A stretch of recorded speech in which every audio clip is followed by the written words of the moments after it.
दोस्तों नमस्कार। स्वागत है आपका हमारे इस YouTube मंच पर। दोस्तों, उत्तर प्रदेश की सियासत बड़ी विचित्र स्थिति में फंसी हुई है।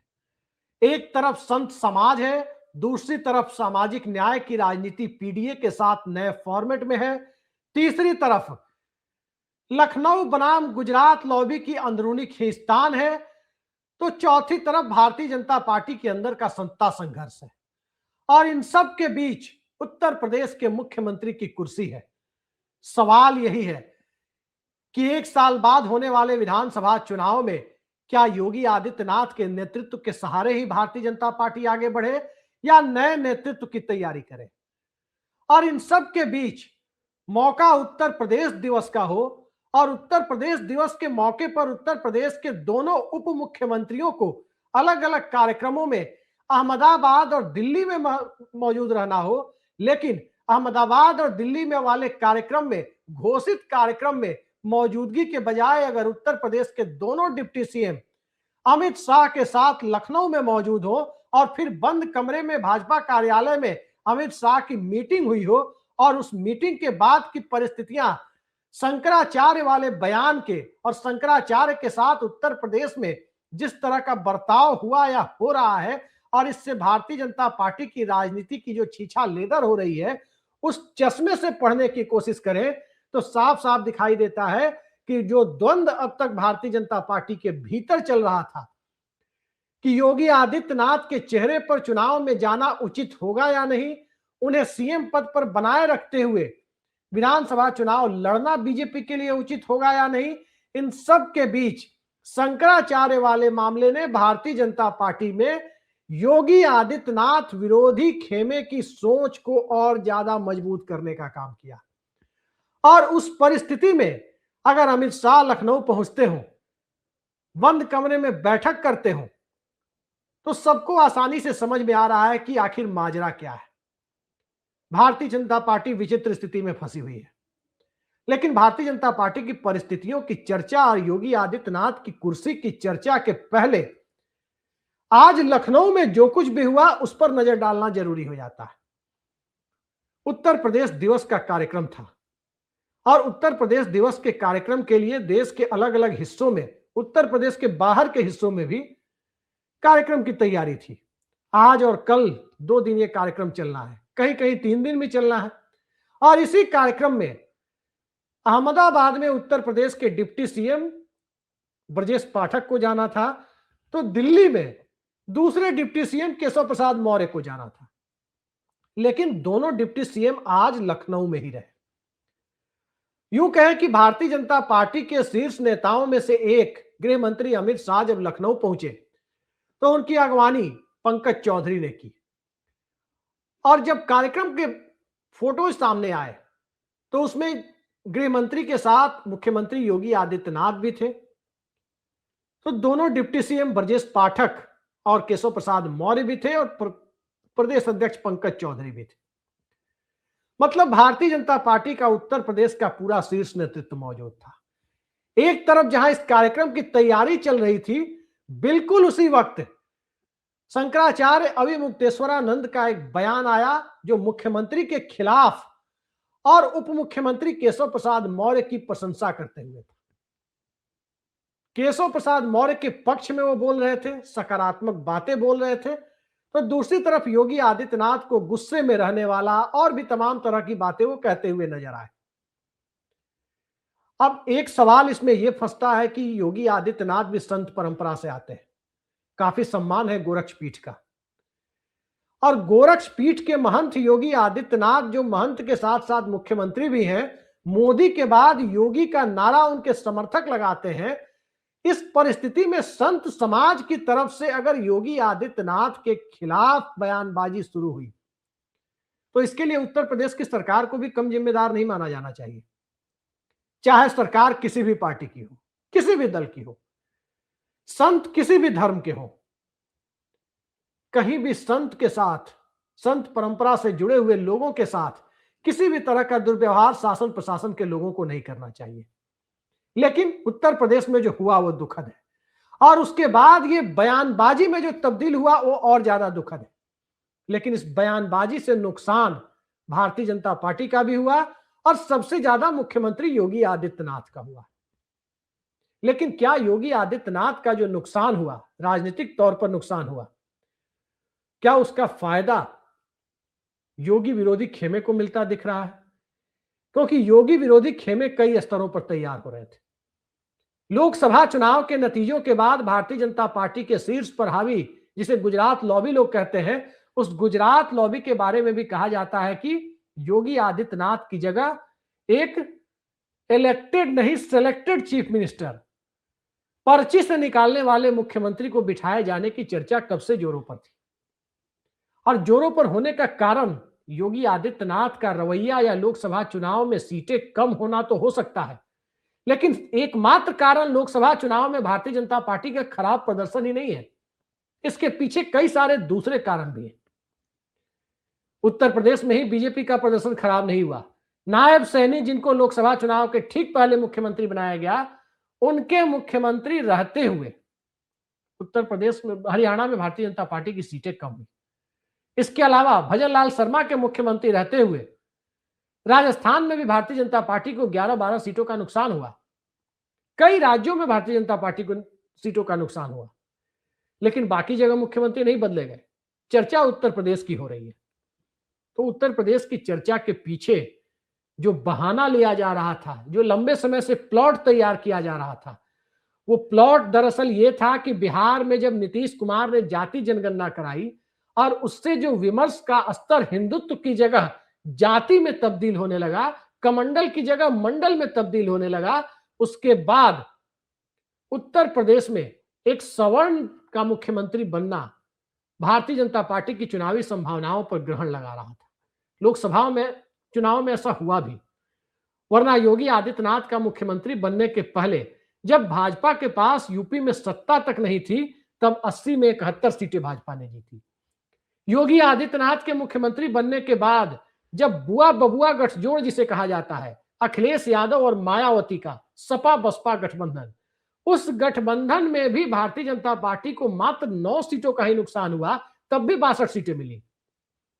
लेकिन कौन सी परिस्थितियां उत्पन्न हो गई जो 2024 में बीजेपी 33 पर आ गई? ये सवाल बीजेपी को कचोट रहा था और बीजेपी के अंदर ये सवाल और बड़ा इसलिए बन गया क्योंकि दक्षिण भारतीय राज्यों में भारतीय जनता पार्टी की कोई बहुत मजबूत स्थिति है नहीं। बिहार में नीतीश कुमार के साथ चलने की मजबूरी है। पश्चिम बंगाल में अपेक्षित सफलता मिलने की गुंजाइश ना के बराबर है। तो लखनऊ की सत्ता हाथ से फिसली तो तय मानिए कि दिल्ली की सत्ता भी 2029 में हाथ से फिसलनी तय है। बीजेपी का आला कमान लखनऊ की सत्ता यूपी में भारतीय जनता पार्टी के हाथ से उसे खिसकने नहीं देना चाहता, लेकिन बनाए रखने के लिए योगी आदित्यनाथ जरूरी है या मजबूरी है, और क्या योगी आदित्यनाथ अब मजबूरी भी नहीं है? इस द्वंद्व में भारतीय जनता पार्टी फंसी हुई थी और इस द्वंद्व में जब बीजेपी फंसी हुई थी, उसी दौर में भारतीय जनता पार्टी के अंदर का सत्ता संग्राम भी तेज होता जा रहा था। स्वाभाविक है कि कोई भी राजनेता जब 70-75 साल की उम्र को पार करता है तो उस पार्टी में चर्चा शुरू हो जाती है कि उनके बाद कौन होगा। ये चर्चा अटल बिहारी वाजपेयी के समय में भी शुरू थी कि अटल बिहारी वाजपेयी के बाद कौन। ये चर्चा अभी बिहार में जब नीतीश कुमार 75 साल के हो रहे हैं तब भी ये चर्चा है कि नीतीश कुमार के बाद बिहार कहां जाएगा। ये चर्चा दिल्ली में भी है कि नरेंद्र मोदी के बाद कौन, हु आफ्टर मोदी। तो ये हु आफ्टर मोदी, इस चर्चा में भारतीय जनता पार्टी के अंदर एक त्रिमूर्ति के बीच संघर्ष चल रहा है, अघोषित संघर्ष, एक स्वस्थ प्रतियोगिता भी कह सकते हैं, और ऐसी स्वस्थ प्रतियोगिताएं होनी चाहिए। पार्टियों को भी इससे ताकत मिलती है, आखिर उन्हीं में से कोई बनता भी है। जैसे एक दौर में अटल आडवाणी मुरली मनोहर बीजेपी का नारा हुआ करता था कि देश के 3 धरोहर अटल आडवाणी मुरली मनोहर, और अटल बिहारी वाजपेयी, लाल कृष्ण आडवाणी और मुरली मनोहर जोशी के बीच में वरिष्ठता, वाक्पटुता, भाषण शैली, जनता के बीच लोकप्रियता, इन सब के बूते आडवाणी और मुरली मनोहर जोशी पर अटल बिहारी वाजपेयी भारी पड़े और वो प्रधानमंत्री बने। आज भी कमोबेश यही स्थिति है। 2013-14 में भी यही स्थिति थी कि नरेंद्र मोदी के सामने सुषमा स्वराज, राजनाथ सिंह, कई सारे ऐसे नाम थे जो लग रहा था कि नरेंद्र मोदी के रास्ते में, नरेंद्र मोदी का कंपटीशन इन लोगों से। लेकिन नरेंद्र मोदी के पक्ष में जो बात 2013-14 में जाती थी वो ये थी कि इस देश के जो 5 बड़े राज्य हैं, जहां कम से कम 40 या 40 के आसपास या 40 से ऊपर लोकसभा सीटें हैं, वहां बीजेपी की सत्ता नहीं थी, अन्यथा नरेंद्र मोदी के लिए मुश्किल होती। स्वाभाविक है कि जब बड़े राज्य का मुख्यमंत्री सत्ता में होता तो मझोले आकार के राज्य के मुख्यमंत्री को कैसे बीजेपी आगे बढ़ाती। उस राज्य की राजनीतिक ताकत को भी देखना पड़ता है। मोटे तौर पर कहें तो 2013-14 में नरेंद्र मोदी के लिए आदर्श परिस्थितियां इसलिए थी क्योंकि 80 लोकसभा सीटों वाले यूपी में भारतीय जनता पार्टी नंबर 3 की पार्टी थी। महाराष्ट्र में भारतीय जनता पार्टी का मुख्यमंत्री नहीं था। बिहार में भारतीय जनता पार्टी का मुख्यमंत्री तब भी नहीं था, आज भी नहीं है। तो मझोले आकार के मुख्यमंत्रियों के वाले राज्यों के मुख्यमंत्री के बीच में बीजेपी की तरफ से पीएम कैंडिडेट बनने के लिए जो रेस थी, अघोषित रेस, उसमें नरेंद्र मोदी भारी थे। चाहे वो वसुंधरा राजे हो या शिवराज सिंह चौहान हो या रमन सिंह हो या नरेंद्र मोदी। नरेंद्र मोदी की एक ब्रांडिंग थी। गोधरा और 2002 के घटनाओं के बाद नरेंद्र मोदी की एक अलग तरह की पहचान थी और मनमोहन सिंह सरकार की अलोकप्रियता के दौर में भारतीय जनता पार्टी के अंदर से कोई बड़ी चुनौती भी नहीं थी। आज की जो परिस्थितियां हैं, आज की भारतीय जनता पार्टी 2013-14 की नहीं है, ये एक ताकतवर भारतीय जनता पार्टी, और इस ताकतवर भारतीय जनता पार्टी में स्वाभाविक है कि कंपटीशन बहुत बड़ा है। गुजरात में 26 लोकसभा सीटें आती है। नरेंद्र मोदी तो तब बन गए थे क्योंकि बड़े राज्यों से चैलेंज नहीं था। अब नरेंद्र मोदी के उत्तराधिकारी की रेस में अमित शाह बने रहेंगे। नरेंद्र मोदी के बाद अमित शाह बीजेपी का चेहरा होंगे, प्राइम मिनिस्टरियल कैंडिडेट होंगे। इस पर सवालिया निशान है। और सवालिया निशान क्यों है? 26 लोकसभा सीटों वाले राज्य गुजरात से आने वाले अमित शाह यदि पीएम कैंडिडेट हो सकते हैं, मोदी के उत्तराधिकारी हो सकते हैं, तो उससे 3 गुने से ज्यादा सीटें उत्तर प्रदेश में है। ऐसे में भला 80 लोकसभा सीटों वाले राज्य उत्तर प्रदेश से एक भगवा वेशधारी योगी आदित्यनाथ, हिंदुत्व की लाइन पर भी अमित शाह से ज्यादा बड़ा चेहरा, लोकप्रियता की लाइन पर भी अमित शाह से ज्यादा बड़ा चेहरा, वो भला पीएम कैंडिडेट क्यों नहीं हो सकते? यह ठीक है कि कॉर्पोरेट सपोर्ट उनके पक्ष में उस तरह से नहीं है, लेकिन आज की तारीख में राहुल गांधी ने जिस तरह से इस देश में सत्ता के गोदी सेठों के प्रति माहौल बना दिया है, कॉर्पोरेट सपोर्ट का ना होना भी योगी आदित्यनाथ की कमजोरी नहीं बल्कि ताकत बनता जा रहा है। अब आइए देवेंद्र फडणवीस पर। देवेंद्र फडणवीस की जो परिस्थितियां हैं, उन परिस्थितियों में उनके पास महाराष्ट्र की सत्ता भी है, एक अपना व्यक्तित्व भी है, 48 लोकसभा सीटों वाले राज्य का मुख्यमंत्री, और कॉर्पोरेट का समर्थन भी योगी आदित्यनाथ या नरेंद्र मोदी से कम नहीं। तो ऐसी परिस्थितियों में देवेंद्र फडणवीस भी एक चुनौती है। अमित शाह, योगी आदित्यनाथ और देवेंद्र फडणवीस की इस रेस में आज की तारीख में यदि योगी आदित्यनाथ 2029 तक प्रोमिनेंट रोल में रह गए, यानी यदि वो मुख्यमंत्री या मुख्यमंत्री नहीं भी रहने की स्थिति में बड़े चेहरे के तौर पर रह गए, तो तय मानिए कि योगी आदित्यनाथ का मुकाबला न तो अमित शाह कर पाएंगे और न ही देवेंद्र फडणवीस कर पाएंगे। तो ऐसे में राजनीतिक तौर पर योगी आदित्यनाथ को किनारे करने की तैयारियों में भला कौन लोग हो सकते हैं? आसानी से समझा जा सकता है। और इन परिस्थितियों में योगी आदित्यनाथ को हटाने की जो परिस्थितियां बनती दिख रही है, उसमें सबसे बड़ी बाधा भी नरेंद्र मोदी ही दिखाई दे रहे थे। यह बात सही है कि योगी आदित्यनाथ ना तो नरेंद्र मोदी के कंट्रोल में आते हैं, ना अमित शाह के कंट्रोल में आते हैं। किसी भी मुख्यमंत्री को भारत में जो संवैधानिक व्यवस्था है, उस व्यवस्था के मुताबिक, कोई केंद्र शासित प्रदेश तो है नहीं, किसी भी मुख्यमंत्री को योगी आदित्यनाथ की तरह शासन सत्ता के मामले में व्यवहार जरूर करना चाहिए, एक स्वतंत्र मुख्यमंत्री की तरह। संवैधानिक ढांचे में केंद्र के अधीन होने वाले मुख्यमंत्री की तरह नहीं, बल्कि भारत के संवैधानिक ढांचे में एक स्वायत्त मुख्यमंत्री की तरह, राज्य सूची के विषय पर केंद्र से इत्तेफाक रखने न रखने के मुद्दे को किनारे रखने वाले मुख्यमंत्री की तरह। वहां तक तो योगी आदित्यनाथ ठीक है, लेकिन संत समाज और दूसरे मुद्दों पर योगी आदित्यनाथ की भूमिका दिल्ली को सोचने पर विवश कर रहा। तो योगी आदित्यनाथ को मुख्यमंत्री पद से हटाने की परिस्थितियां जो लोकसभा चुनाव के बाद से बनी हुई थी, उसमें नरेंद्र मोदी जो बाधा बने हुए, आखिर क्यों बने हुए? दरअसल आज की तारीख में नरेंद्र मोदी की स्थिति वो नहीं है जो 2013-14 में थी। वो सर्वशक्तिमान नेता थे, लेकिन अब अमित शाह भी बहुत ताकतवर है। अमित शाह ने इतने दिनों में अपनी सांगठनिक क्षमता के बूते उनकी उस सांगठनिक क्षमता के सामने योगी आदित्यनाथ और देवेंद्र फडणवीस कहीं नहीं टिकते। लेकिन उस सांगठनिक क्षमता के बूते अमित शाह ने ठीक है एक पॉपुलर चेहरा नहीं बनाया, लेकिन भारतीय जनता पार्टी के अंदर अपनी स्थिति बहुत मजबूत कर ली। एक जमाने में तेलुगु देशम पार्टी में एनटी रामाराव के दौर में बिल्कुल इसी तरह से चंद्रबाबू नायडू ने अपनी कोशिश मजबूत कर ली थी और अंततः अपने ससुर एनटी रामाराव को ही सत्ता से हटा दिया था। कमोबेश ताकत के मामले में उस वक्त के टीडीपी के नायडू की तरह आज अमित शाह बीजेपी के अंदर जरूर पहुंच गए हैं कि संगठन में उनकी तूती बोलती। लेकिन जब संगठन में तूती बोलती है तो नरेंद्र मोदी को भी अपने सबसे विश्वस्त सलाहकार से थोड़ा चौकन्ना रहना स्वाभाविक है, और खासकर राजनीति में जहां किसी को उंगली पकड़ने की इजाजत दी जाती है, कलाई पकड़ने की इजाजत नहीं दी जाती। एक मुहावरा है, तो उंगली पकड़ने वाला व्यक्ति कलाई न पकड़े, मुहावरे की तर्ज पर मैं कह रहा हूं, उसके लिए उस संभावित प्रतिद्वंदियों की फौज तैयार रखना भी दिल्ली के लिए मजबूरी है। और संभावित प्रतिद्वंदियों की फौज यानी चेक एंड बैलेंस की सियासत कहां से तैयार होती है? लखनऊ, मुंबई और पटना के मुख्यमंत्री के ताज से तैयार होती है। बिहार का मुख्यमंत्री भारतीय जनता पार्टी के है ही नहीं, अलायंस पार्टनर के है, तो वहां अमित शाह बीजेपी के अंदर जितने भी ताकतवर हो जाएं, वहां कोई फर्क नहीं पड़ता। लेकिन लखनऊ से फर्क पड़ता है। योगी आदित्यनाथ भले ही नरेंद्र मोदी की बात पूरी तरह नहीं सुनते हो, लेकिन योगी आदित्यनाथ इतना काम तो करते हैं कि अमित शाह के लिए एक मजबूत चुनौती की तरह खड़े रहते हैं। तो मजबूत चुनौती की तरह जब उत्तर प्रदेश और महाराष्ट्र के मुख्यमंत्री खड़े हो जाएं, उस परिस्थिति में अमित शाह के सामने रास्ते का रोड़ा अपनी भावी महत्वाकांक्षा के दौर में बीच में खड़ा दिखाई देता है।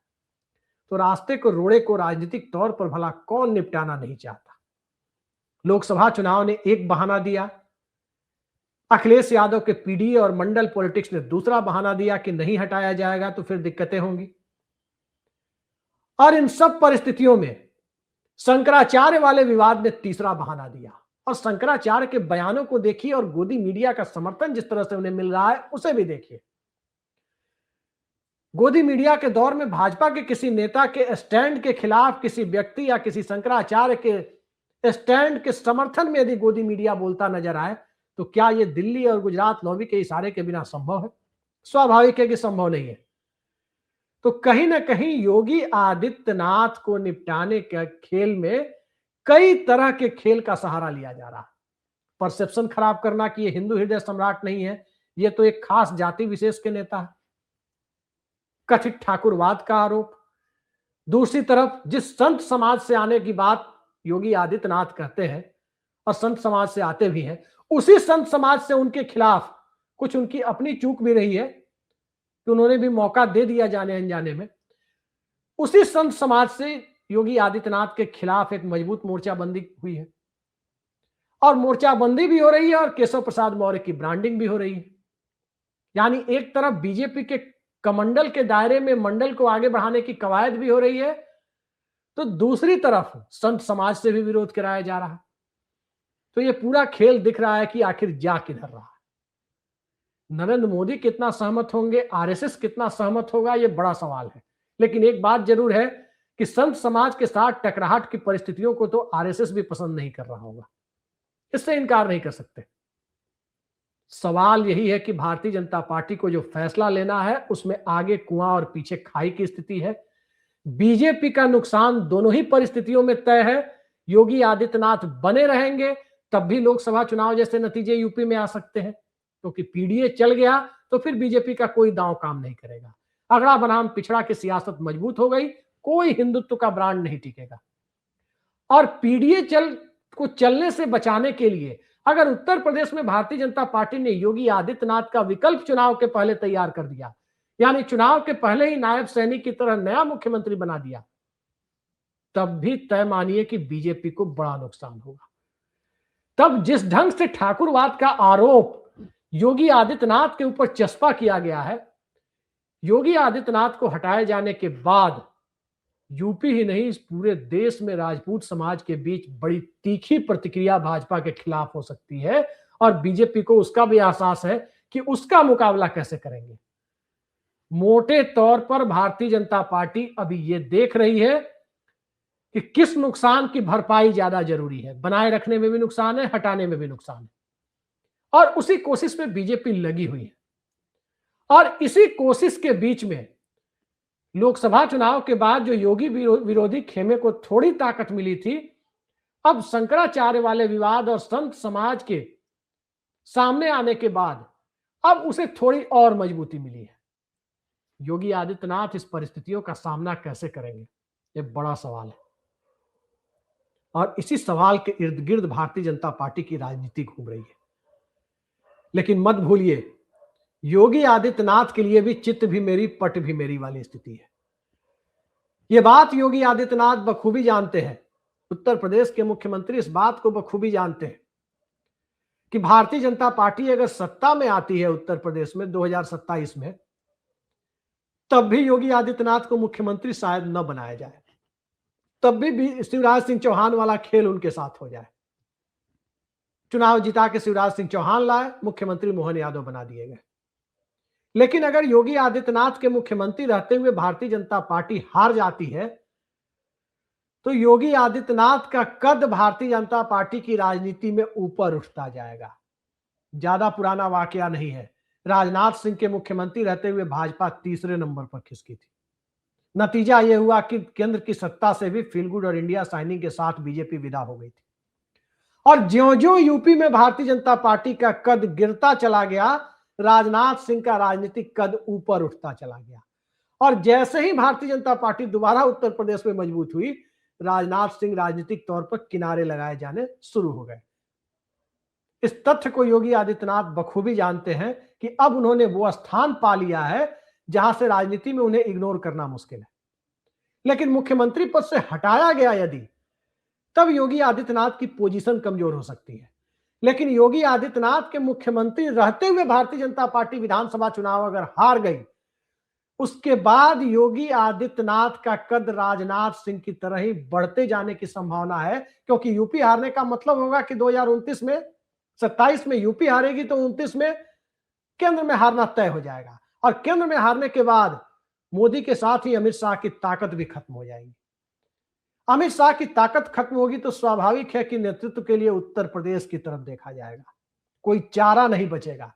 एक बार विपक्ष में बैठने के बाद कोई चारा नहीं बचेगा। और चेहरा जहां तक बनाने की बात थी, वो चेहरा योगी आदित्यनाथ बना चुके हैं। आज उनके सामने सवाल सर्वाइवल का है। सवाल यही है कि चुनाव तक मुख्यमंत्री वो बने रहे। और वही चुनाव तक भारतीय जनता पार्टी की गुजरात लॉबी इस चीज को समझ गई है कि बनाए रखना खतरे से खाली नहीं है। क्योंकि 27 फिसला तो 29 भी फिसलेगा। और 27 जिता कर लाने के बाद अगर योगी आदित्यनाथ को मुख्यमंत्री बना दिया गया, तो फिर 29 की रेस में ना तो मोदी टिकेंगे, ना शाह टिकेंगे, ना फडणवीस टिकेंगे। सारी रेस वहीं खत्म हो जाएगी तीसरी बार मुख्यमंत्री बनने के बाद। इस रेस के आईने में लखनऊ में आज की बैठक, आज की तैयारी, दोनों डिप्टी सीएम का अहमदाबाद और दिल्ली जाने का कार्यक्रम आज के लिए रोक दिया जाना, योगी की मर्जी के खिलाफ उन्हीं के इलाके से आने वाले, जिनके टर्म्स भी योगी के साथ बहुत अच्छे नहीं बताए जाते थे, उनको प्रदेश अध्यक्ष बनाया जाना, कहीं ना कहीं इस बात का संकेत था कि बिसात तो पहले से बिछाई जा रही थी। अब उस बिसात को अंतिम रूप से अमली जामा पहनाए जाने का वक्त बीजेपी में ढूंढा जा रहा है। क्या वो वक्त करीब आ गया है, या भारतीय जनता पार्टी के अंदर एक हिचक अब भी बनी हुई है? थोड़ा इंतजार करते हैं, सब कुछ हम सब के सामने आ जाएगा। तो देखते हैं बीजेपी के अंतःपुर में क्या होता है और संघ की सहमति उस पर किस तरह से सामने आती है। आज के लिए इतना ही। नमस्कार।